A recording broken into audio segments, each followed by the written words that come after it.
Dalam nama Bapa dan Putra dan Roh Kudus. Amin. Ya Allah yang penuh belas kasih, Engkau mengkehendaki agar kami saling mengasihi, sebagaimana Engkau sendiri telah mengasihi kami, melalui Yesus Kristus Putramu, yang rela mengorbankan dirinya demi keselamatan kami. Bantulah kami agar kami selalu merenungkan apa yang benar. Semoga kami sanggup melaksanakan apa yang sesuai dengan kehendak-Mu, baik dengan perkataan maupun dengan perbuatan.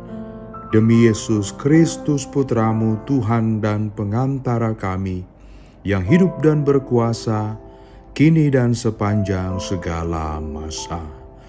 Amin. Tuhan bersamamu. Inilah Injil suci menurut Markus.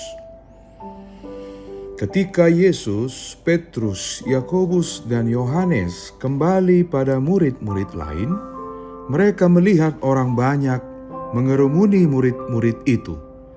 Dan beberapa ahli Taurat sedang mempersoalkan sesuatu dengan mereka. Pada waktu orang banyak itu melihat Yesus, tercenganglah mereka semua dan bergegas menyambut Dia. Lalu Yesus bertanya kepada mereka, "Apa yang kamu persoalkan dengan mereka?" Kata seorang dari orang banyak itu, "Guru, anakku ini kubawa kepadamu, karena ia kerasukan roh yang membisukan dia. Dan setiap kali roh itu menyerang dia, roh itu membantingkannya ke tanah, lalu mulutnya berbusa, giginya berkertakan, dan tubuhnya menjadi kejang. Aku sudah meminta kepada murid-murid-Mu supaya mereka mengusir roh itu, tetapi mereka tidak dapat." Maka kata Yesus kepada mereka, "Hai kamu angkatan yang tidak percaya, berapa lama lagi aku harus tinggal di antara kamu? Berapa lama lagi aku harus sabar terhadap kamu? Bawalah anak itu kemari." Lalu mereka membawanya kepadanya. Waktu roh itu melihat Yesus, anak itu segera digoncang-goncangnya, dan anak itu terpelanting ke tanah dan terguling-guling, sedang mulutnya berbusa. Lalu Yesus bertanya kepada ayah anak itu, "Sudah berapa lama ia mengalami ini?" Jawabnya, "Sejak masa kecilnya. Dan seringkali roh itu menyeretnya ke dalam api, ataupun ke dalam air untuk membinasakannya. Sebab itu jika engkau dapat berbuat sesuatu, tolonglah kami dan kasihanilah kami." Jawab Yesus, "Katamu, jika engkau dapat, tidak ada yang mustahil bagi orang yang percaya." Segera ayah anak itu berteriak, "Aku percaya, tolonglah aku yang tidak percaya ini." Kata Yesus melihat orang banyak makin datang berkerumun, Ia menegur roh jahat itu dengan keras. Katanya, "Hai kau roh yang menyebabkan orang menjadi bisu dan tuli, aku memerintahkan engkau, keluarlah daripada anak ini dan jangan memasukinya lagi." Lalu keluarlah roh itu sambil berteriak dan menggoncang-goncang anak itu dengan hebatnya. Anak itu kelihatannya seperti orang mati, sehingga banyak orang yang berkata, "Ia sudah mati." Tetapi Yesus memegang tangan anak itu dan membangunkannya, lalu ia bangkit sendiri.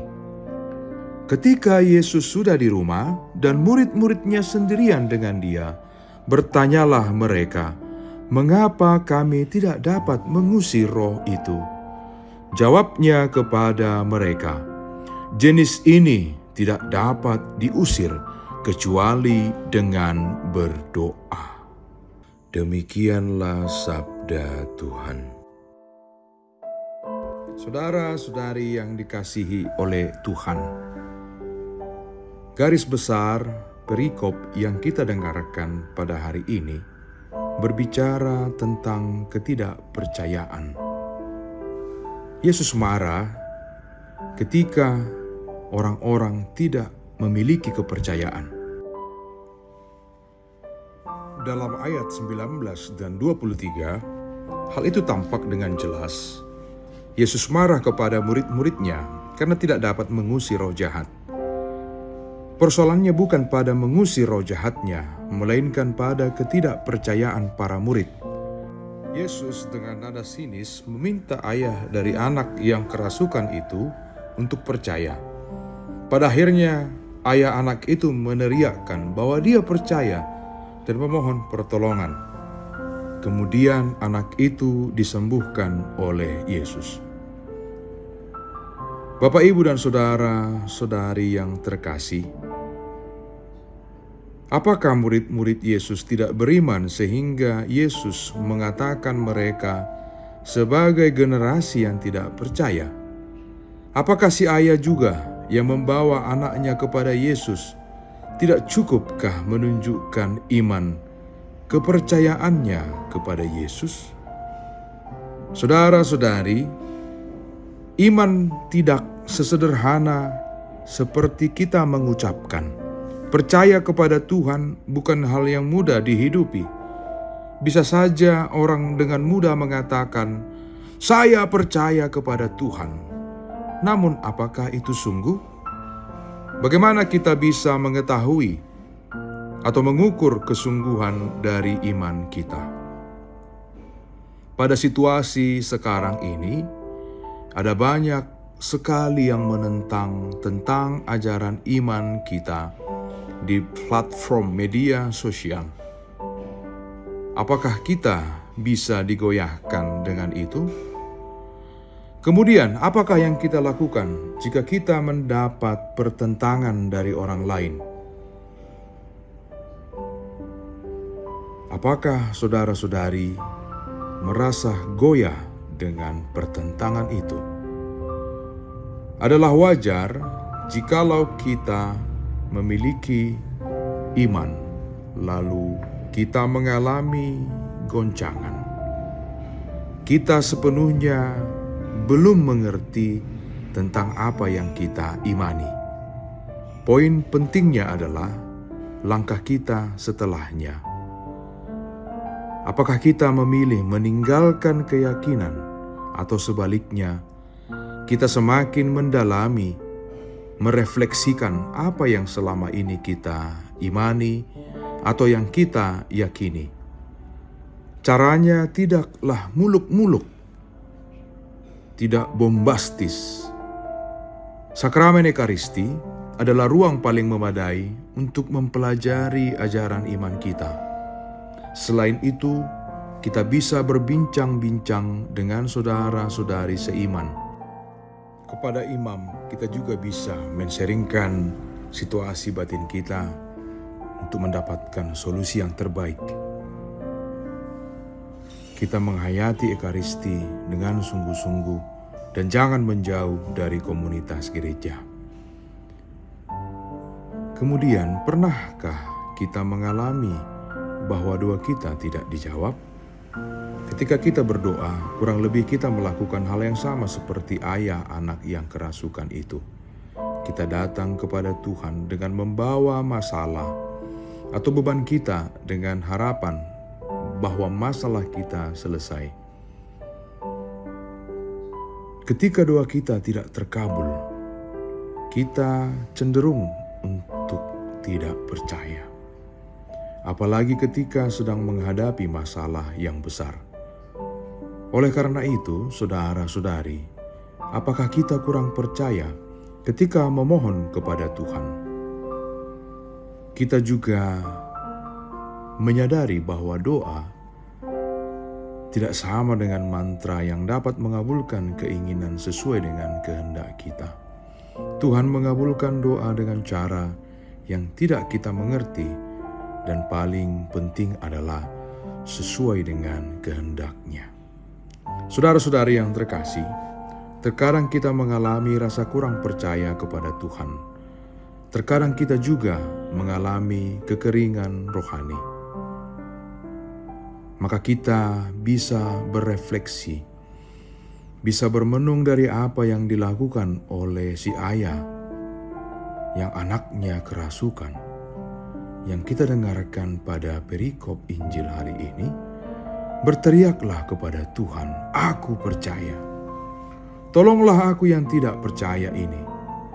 Harapannya kita selalu percaya kepada Tuhan. Dengan begitu kita akan belajar melihat nilai baik dari apa yang kita alami sehari-hari. Amin.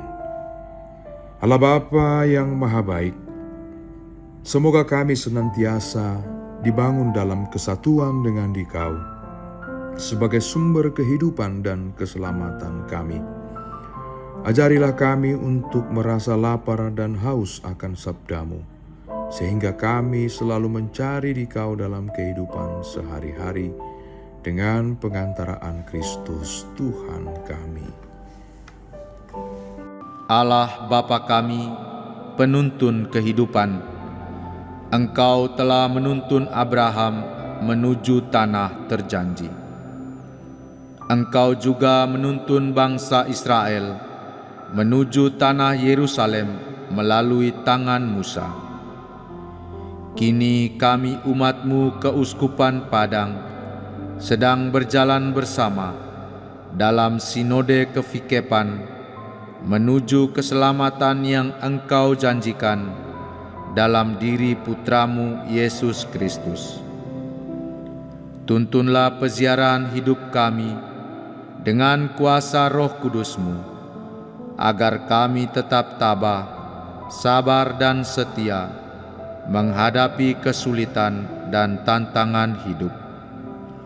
Bimbinglah kami supaya mampu berjalan bersama, saling meneguhkan dalam iman, harapan dan kasih.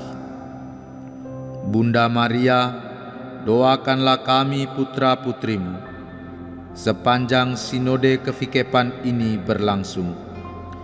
Ya Bapa, Engkau kami sembah dan muliakan, kini dan sepanjang masa. Amin.